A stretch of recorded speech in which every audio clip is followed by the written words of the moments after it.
গরমের শান্তি এই ঠান্ডা ঠান্ডা পাকা আম ও সাবুদানার রেসিপি।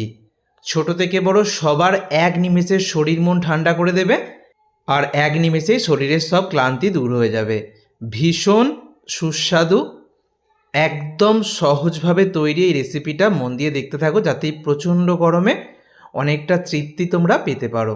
রেসিপির জন্য নিয়েছি পাকা আম। তো এখন বাজারে প্রচুর পরিমাণে পাকা আম পাওয়া যাচ্ছে, আর এটা আমাদের গাছের আম, বাড়ির গাছের পাকা আম। তো কিছুটা আমি চামচ দিয়ে মিক্সার জারের মধ্যে নিয়ে নিয়েছি, আর একটা আমকে এরকম ছোট ছোট করে টুকরো করে রেখে দিলাম। এটা আমার পরেই কাজে লাগবে, তো কি কাজে লাগবে সেটা দেখতে থাকো। তো আমের যেটুকু পাল্প আমি মিক্সার জারের মধ্যে নিয়েছি সেটাকে খুব ভালো করে মিক্সার জারের মধ্যে ঘুরিয়ে একটা মিহি পেস্ট আমি করে রেখে দিলাম।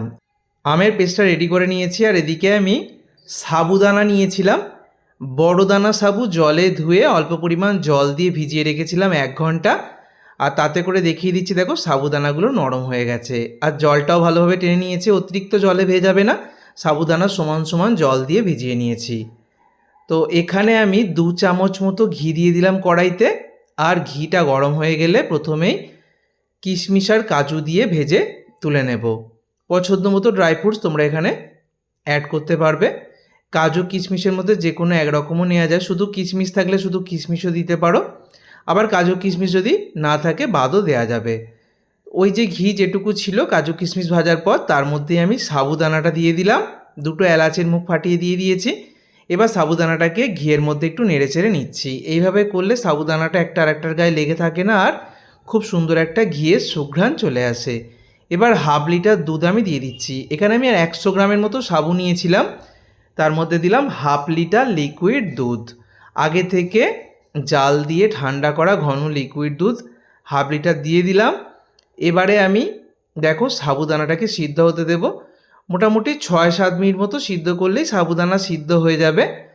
তো দেখিয়ে দিচ্ছি, সাবুদানাটা দেখো আস্তে আস্তে অনেকটাই ট্রান্সপারেন্ট হয়ে গেছে। সাবুদানাটা প্রথমে যেরকম ছিল তার থেকে কিন্তু অনেকটাই স্বচ্ছ হয়ে যাবে।